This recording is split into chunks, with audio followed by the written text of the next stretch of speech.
नमस्कार प्रिय दर्शकों, आप देख रहे हैं ज्योतिष मंत्र। प्रिय दर्शकों, आज भगवान भैरवनाथ जी का एक साबर मंत्र प्रयोग मैं आपको देने जा रहा हूँ। इस मंत्र की साधना किसी भी ग्रहण काल, दीपावली, होली के अवसर पर संपन्न की जाती है। मात्र 11 माला का जप करने से यह मंत्र सिद्ध माना जाता है। यह मंत्र मनोकामना पूर्ति के लिए कहा जाता है। यदि कोई कार्य बहुत समय से अटका हुआ है, कामना आपके मन में है कि ये कामना पूर्ण हो जाए, परंतु वो कामना पूर्ण नहीं हो पा रही और लंबा समय हो गया है, फिर भी कामना पूर्ण नहीं हो पा रही, या कोई ऐसा कार्य जो आपका बन जाए तो आपके अनेक कार्य पूरे हो जाए, ऐसा अटका हुआ कार्य बन नहीं पा रहा है, उस परिस्थिति में भी आपको इस मंत्र का प्रयोग एक बार अवश्य करके देख लेना चाहिए। इस मंत्र के प्रयोग से आपके रुके हुए कार्यों को गति मिलेगी और वो शीघ्रता से पूर्ण होने आरंभ हो जाएंगे। साधना का विधान भी बहुत मुश्किल नहीं है, एक दिन की सरल साधना है। तो चलिए जान लेते हैं क्या है इस साधना का विधि विधान।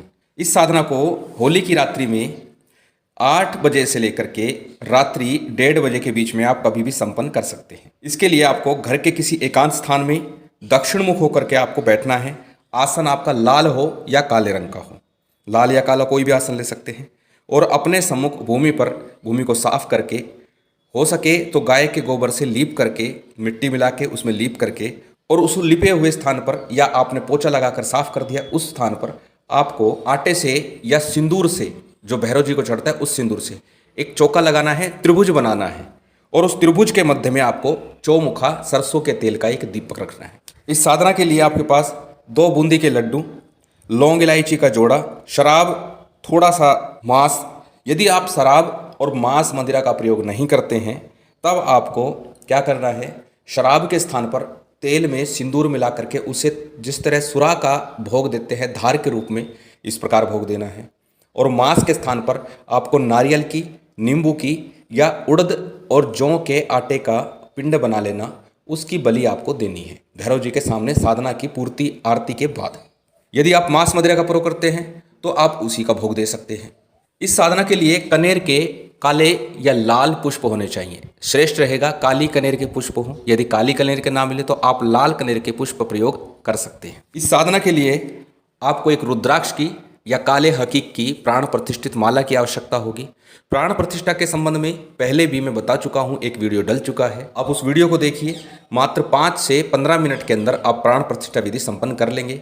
साबर मंत्र भी है, वैदिक मंत्र भी है, जो भी आप सुविधा से आसानी से कर सकें उन मंत्रों का प्रयोग करके माला को प्राण प्रतिष्ठित कर लीजिए। भैरव जी का एक चित्र आपको लेना है, बटुक भैरव का या काल भैरव का, कोई भी आप चित्र प्रयोग कर सकते हैं। यदि चित्र नहीं रखते हैं तो मात्र त्रिशूल बना करके सिंदूर से आप प्रयोग कर सकते हैं इस साधना के लिए। मुख्य यहाँ पर चौमुखा दीपक होगा, चाहे चित्र रखें या ना रखें। लेकिन अक्सर मैं बोलता हूँ चित्र भी रखना इसलिए अनिवार्य हो जाता है कि ताकि हमारा ध्यान भगवान की तरफ लग सके। इस साधना में एक मौसमी आपको लेनी है फल के रूप में, वो भगवान भैरवनाथ को आपको अर्पण करनी है। अब इस साधना के लिए करना क्या है, सर्वप्रथम हमेशा की तरह आसन पर बैठने के बाद में थोड़ा सा जल अपने ऊपर छिड़किए और उसके बाद में संकल्प कीजिए कि आप ये साधना किस लिए कर रहे हैं। जाहिर सी बात है, ये साधना मनोकामना पूर्ति के लिए है, तो उस मनोकामना का, उस कामना का जिक्र आपको संकल्प में करना है। ये कौन सा कार्य है जो अटका हुआ है, कौन सी कामना है जो पूरी नहीं हो पा रही, उस कामना का जिक्र आपको संकल्प में करना है। और संकल्प का जो जल है, अक्षत पुष्प है, वो थाली प्लेट में छोड़ दीजिए या गणेश जी पर अर्पित कर दीजिए।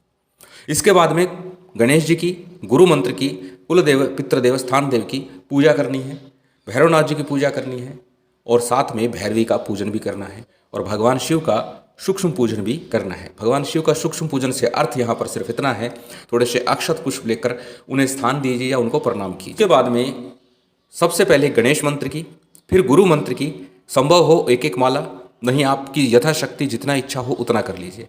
इसके बाद में इस मंत्र की 11 माला का आपको जप करना है। स्क्रीन पर यह मंत्र नहीं दिखा रहा हूँ, मंत्र थोड़ा बड़ा है, डिस्क्रिप्शन में आपको यह मंत्र मिल जाएगा। मंत्र एक बार मैं बोल के बता देता हूँ, मंत्र थोड़ा बड़ा अवश्य है लेकिन एक ही रात में 11 माला करने से सिद्ध हो जाएगा और आपकी कामना को पूर्ण कर देगा। भैरव भक्तों के लिए श्रेष्ठ मंत्र है। मंत्र इस प्रकार है, एक बार बोल के बता रहा हूँ। ओम काली कंकाली महाकाली के पुत्र कंकाल भैरव, हुकुम हाजिर रहे, मेरा भेजा काल करे, मेरा भेजा रक्षा करे। आन बांधू बान बांधू, चलते फिरते अवसान बांधू, 10 सुर बांधू, 9 नाड़ी 72 कोठा बांधू। फूल में भेजूं फूल में जाए, कोठे पे जो पड़े थर थर कापे, हल हल हले गिर गिर पड़े, उठ उठ भागे बकबक क्वके। मेरा भेजा सवा घड़ी सवा पहर सवा दिन सवा मास सवा बरस को बावला ना करे, तो माता काली की शैया पर पग धरे। वाचा चूके तो उमा सूखे, वाचा छोड़ कुवाचा करे तो धोबी की नाद चमार के कुंड में पड़े। मेरा भेजा बावला ना करे तो रुद्र के नेत्र की ज्वाला कढ़े, सिर को लटा टूटी भूमि में गिरे, माता पार्वती के चीर पर चोट पड़े। बिना हुक्म नहीं मानना हो तो काली के पुत्र कंकाल भैरव, पूर्व मंत्र ईश्वरो वाचा, सत्य नाम आदेश गुरु जी का। मंत्र थोड़ा बड़ा है, संभव हो पहले याद कीजिएगा, अन्यथा इसे किसी पेपर पर कागज पर लिख लीजिए और उसके बाद अपने सम्मुख रख करके बड़ी सावधानी के साथ इस मंत्र का जाप आप कर सकते हैं। इसे देखकर भी कर सकते हैं। जब 11 माला का जप हो जाए तो एक माला से आपको हवन करना है। हवन में लाल चंदन और छाड़ छबीला ये 2 चीज़ें अवश्य मिलानी है और एक माला का हवन करना है। हवन के बाद में भैरव जी को भोग अर्पण करना है। जो लड्डू रखे हैं उनका भोग दीजिएगा, लौंग इलायची पतासे का भोग लगाइएगा, और जो आपने सुरा रखी है तो सुरा का नहीं तो तेल सिंदूर की धार छोड़िएगा। आटे का पिंड है, नींबू है या नारियल है, जो भी है उसका आपको भोग अर्पण करना है। और ये साधना आपकी सफल है। जो भी आपने साधना की दाहिने हाथ में जल लीजिएगा और भगवान भैरवनाथ जी को बोलिएगा कि मैंने जो भी कुछ किया वो मैं आपको अर्पण करता हूँ, अब आप मेरा कार्य पूर्ण करें। इस तरह बोल करके आसन को प्रणाम करके साधना से उठ जाइए। भगवान भैरवनाथ जी की कृपा से आपकी कामना अवश्य पूरी होगी। अब इस मंत्र का प्रयोग कैसे करना है?